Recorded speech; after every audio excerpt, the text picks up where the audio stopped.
I'm Sarah Fensky. Not just anyone can step into the shoes of Harry S. Truman. Fortunately, the actor playing him on stage in Rolla this weekend has the perfect pedigree. He is the late president's grandson.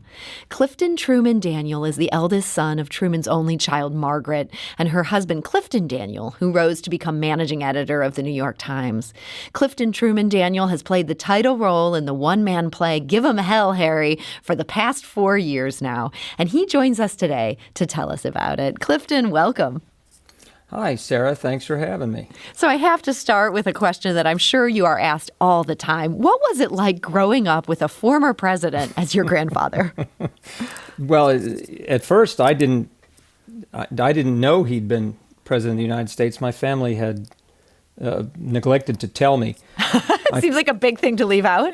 Well, yeah. So I found out in school. Thank God it was first grade and not fifth or sixth. I went into class that first morning, and the teacher went around the room and asked each of us to stand up and state our names and say a little something about ourselves and our families. And I apparently just stood up and said Clifton Daniel and plopped back down. And she said, "But wasn't your grandfather president of the United States?" And I said, "I don't know. That's news to me." And I went home that afternoon. My mother told this story almost to the day she died. I went home that afternoon and I dropped my book bag at the door and I marched across the living room to where she was sitting reading, and I put my hands on my hips and I said, "Mom, did you know that Grandpa Truman had been president of the United States?" And she said, "Yes, but just remember something. Any little boy's grandfather can be president. Don't let it go to your head." It didn't. Went right over my head. I had no idea what that meant. That is a great story. So she, of course, was fully aware of this important status there. But it sounds like she wanted to make sure that you didn't go around putting on airs over this. That's exactly right. I used to tell people it was, to keep our lives as normal as possible, and I'm sure that was part of it. But the long line of Trumans being taught at a young age not to put on airs. So you grew up in New York City, and your grandfather at that point was back in Independence, Missouri. Did you get to see him much when you were a kid? We spent holidays with him. Early in my life, he and my grandmother came to New York to visit every once in a while. They were there the day or two after I was born. Mm-hmm. They got news that Mom had gone into the hospital and hopped a train to New York from Kansas City. I love the idea of a former president. He doesn't end up arranging a private jet. He just hops a train.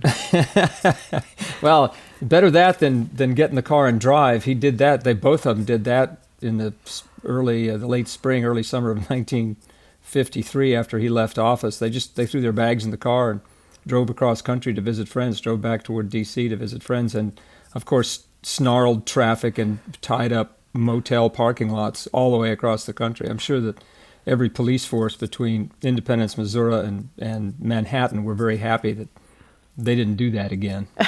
Yeah, it sounds like he was almost in a little bit of denial about what a big deal he was at that point. This really is a history of not putting on airs in your family. Yeah, no, he just figured he loved to drive. He just figured he'd get in the car and go back for a visit. So your grandfather died when you were 15 years old. Do you have pretty vivid memories of learning that news? Yeah, we were home in New York. Of course, it was around Christmas time. He died the day after Christmas in 1972. Mm-hmm. We were home. It was the Christmas holiday. I was home from school. And we knew a couple of weeks before he died, he went into the hospital. So we knew that he was sick. And I do remember Mom coming downstairs from a phone call in tears and telling the rest of the family that he had just died. Yeah, that must have been so hard for your mom. It was. Only child, very close-knit family unit, those three. Yeah. So, here he was, sort of a force in your life through the middle of your teenage years. And then all these years later, you're getting the chance to play him on stage. Did you have trepidation going into this to take on something like, playing this great man?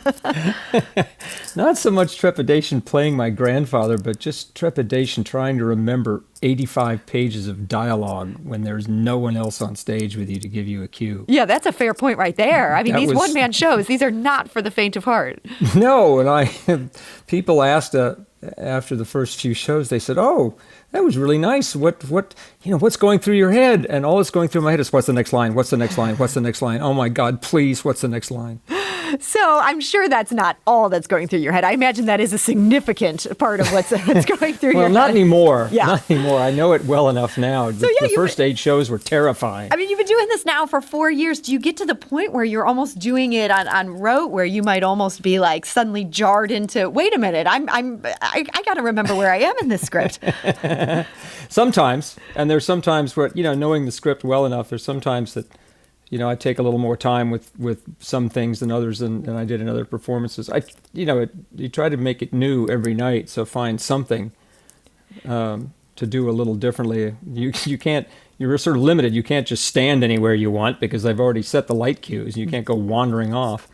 But I know it well enough now that I spend much more time trying to put myself in his shoes.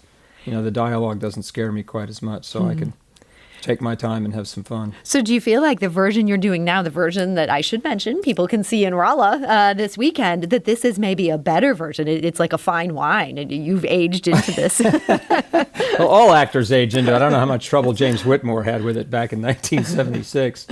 But, and of course, I'm having a good time with it. James Whitmore did a very good job, and he had a good sense of humor. It's a fun script. Sam Galou wrote a good play. I think it captures my grandfather, and it captures his sense of humor, and it's fun to do, and I hope fun to watch. So I'm hoping that a little DNA maybe puts it on a different plane. Yeah, I mean, you mentioned James Whitmore. I mean, he gained fame for this role. He gained a Best Actor nomination. Is it hard not to do an impression of James Whitmore doing an impression of your grandfather? No, I wouldn't watch him. You wouldn't watch him at all? No, I can't. I saw it when I was 19 years old, and I've probably looked at it online a couple of times since, but when Tony Rivenbark in Wilmington, North Carolina, where we opened the show in 2017, when he said, "All right, learn the script. I put 2 weeks aside for you. We're going to do this." I went and looked at Give 'Em Hell Harry, James Whitmore's version online, and I got about 2 seconds into it and realized and turned it off because you don't want to do James Whitmore doing Harry Truman. So what I did instead, while learning the dialogue, I just spent hours and hours online with videos and audio recordings at the Truman Library to catch my grandfather's accent and some of his hand gestures, some of the way he stood and talked and moved. So speaking of your grandfather's accent, I want to play just a very brief clip from a famous speech by your grandfather. This is actually President Truman. He's before a joint session of Congress in March of 1947. And this speech is the one that's been credited with giving rise to the Truman Doctrine.